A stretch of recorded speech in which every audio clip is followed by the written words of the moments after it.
Island Elephant, large capacity canvas tote bag. Makapal po yung kanyang canvas na tela, double lining, no? Iba yung fabric sa labas, iba pa yung fabric sa loob. Tapos tingnan mo to mga mami, oh. Kung gagamitin mo siya as a document bag, pwede. Tingnan mo naman, oh, meron tayong mga Oslo paper dito, long band paper.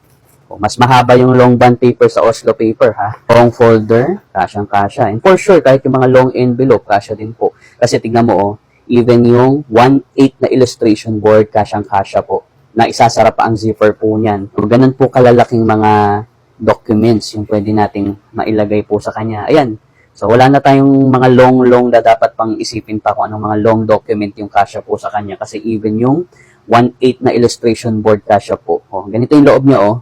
Iba yung canvas sa labas, iba pa po yung canvas sa loob.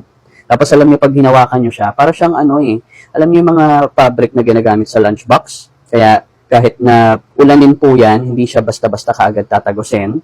And then may mga pockets pa po siya sa loob. O kagaya nito, merong zipper dito.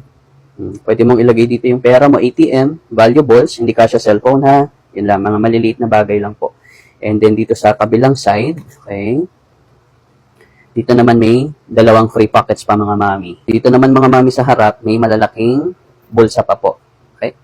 So yung mga easy access na dapat na madali natin nakukuha, like yung mga beep card, ganyan, barya pamasahe, mga plastic na sukahan, kung masukahin ka sa biyahe.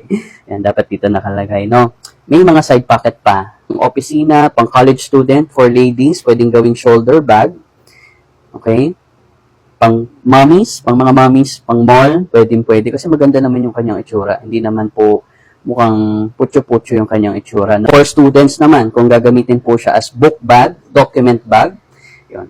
1/8 illustration board, yung pinakamalaking kasya po sa kanya. Kaya, kung ano man ang mga long na naiisip nyo, for sure kasya po yan. Long folder, long envelope, plastic envelope, intermediate pad, yellow pad, kasya lahat yan. So, pang estudyante, pang nag-oopisina, pang mommies, pwede, maraming kulay na mapaggagamitan.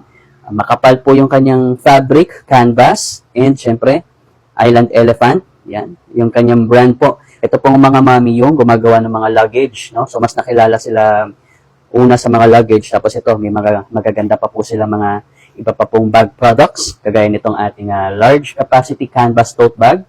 May mga iba pa pong kulay, ha? Nandiyan ang mga mami sa may yellow basket para makapag-check out na rin kayo nito.